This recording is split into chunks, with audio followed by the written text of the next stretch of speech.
we have Kathy Didkowsky with Save Caribou to come up and say a few words.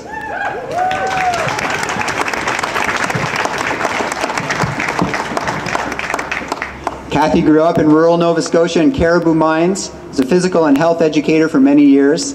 She owns her own ecotourism company called Spirit Adventure Tours and is providing guided hiking tours in Nova Scotia, in our forests, what's left of our forests.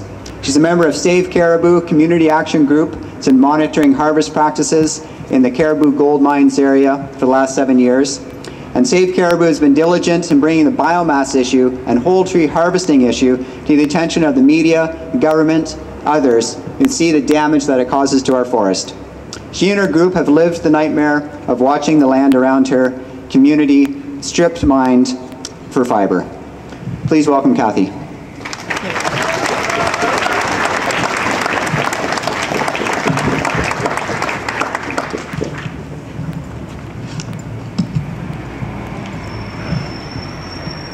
I have to put on my glasses. Okay, there are two people missing that I would wish were here, but I assure you that my message and our message from Save Caribou will be delivered to them immediately following this rally. Our comments are directed to Darrell Dexter, our Premier.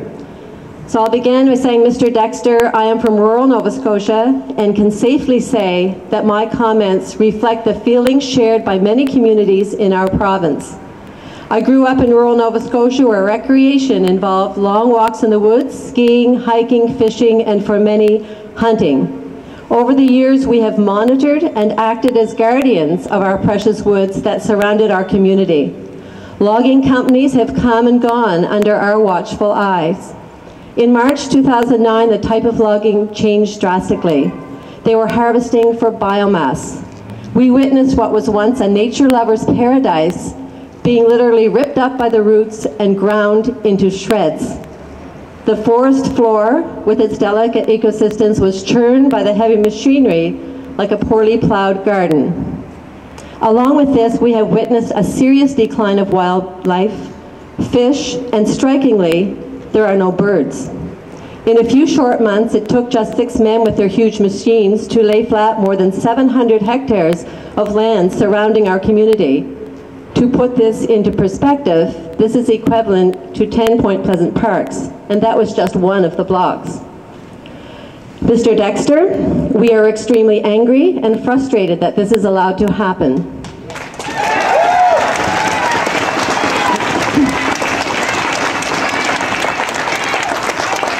In June 2009, the people of Nova Scotia went to the polls and voted for you because we believed that you would listen to us and represent us and be our voice. We had great hope that your government would bring about a positive change in the way our forests are managed. Thousands of Nova Scotians participated in the public consultation process and gave our input toward a new natural resources strategy. We participated because we were told our opinions were valued, and we had faith that our input could and would make a difference. Mr. Dexter, you have made a mockery of this process.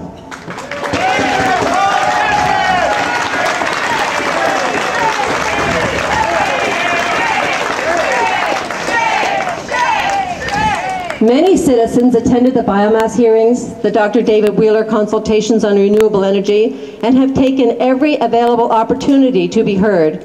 Through all of these meetings, there was overwhelming evidence that burning forest biomass for energy was not sustainable. The removal of massive amounts of wood for forest biomass has a major negative impact on our environment and our wildlife. Our forests will take a century, if not more, to recover, and the ecosystems damaged by the heavy machines will never recover.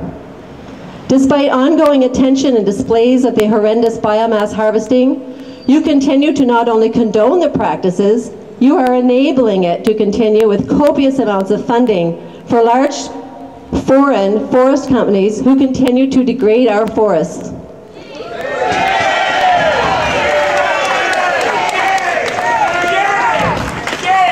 Instead of supporting the people of this province, you are partnering with the industrial giants, and at our expense. You have rewarded bad forestry practice with our money.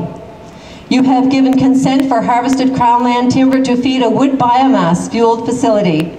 This company was rewarded for their bad business planning as they quote a massive deficit of more than $650 million. You justify this by boasting that you created jobs. Mr. Dexter, there is no job worth what we are losing.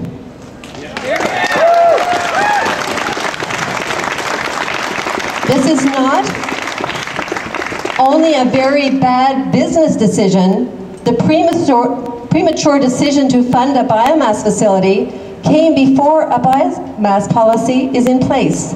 And to top this off, Mr. Dexter, the same month that you made this announcement, you had received this letter, which I am holding, and I will deliver to him, from the David Suzuki Foundation, the Ecology Action Centre, Canada Parks and Wilderness, and Forest Ethics Group, urging you to hold off on any biomass decisions as a renewable energy source and put restrictions in place before further environmental damage occurs.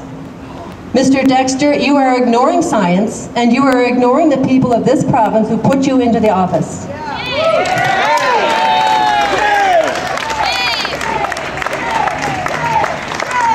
It has been stated by you on various occasions that biomass is the burning of waste wood. Mr. Dexter, there is no such thing as waste wood when it comes to a biomass harvest. I invite you to come to Caribou gold mines, where thousands of acres of forest have been taken for biomass. Sugar maples, tall red oak, white and yellow birch, spruce, fir, everything that falls into the path of those monstrous machines. They leave behind nothing. We are left with no forest floor. Wildlife has disappeared. There are few birds, and streams are alarmingly devoid of even mayflies. Mr. Dexter, we are extremely stressed by this, and we are suffering. We live with this daily, and we can't escape it. We wake to the grinding of the machines, and we no longer have our once beautiful forest surrounding us. And even when the machines have left, we see only a wasteland. What do you expect rural families to do? Bundle their children into a car and drive for hours to one of the very few pockets of land that has been protected to show them what a forest looks like? All governments have a responsibility to protect our environment, which in turn will look after us. It must have a moral and a legal obligation to create laws under which industry has to comply. You have failed to provide the leadership for the incorporation of such laws. The Natural Resources Policy, due to come into effect last December, has not yet been released. There is no biomass policy, and where, by the way, is the wetland policy? And as we speak, massive machines are grinding their way through the large swaths of forest at an alarming rate, and every minute that we wait for you to turn this around, we are losing habitat, precious ecosystems, and our province is being turned into a moonscape. This is happening on your watch, Mr. Dexter. You are feeding the industrial giants at the great expense of the very people who have put you here. We are intelligent human beings who love our province. We expect and deserve more than this from you. You have the power to put an immediate moratorium on clear cutting until the natural resource strategy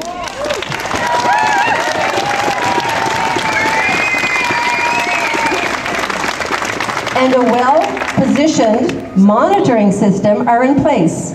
Mr. Dexter, we all have an obligation to protect what we have for the future generations of our forest, wildlife, and young people. The pictures that I have in my folder and some that you see in the signs are from our backyard. And without an immediate stop to the destruction of our forest, this will be everybody's backyard. And we are asking Mr. Dexter to reach deep into his conscience and turn this around for the people, the wildlife, and the forest who cannot speak for themselves. Thank you.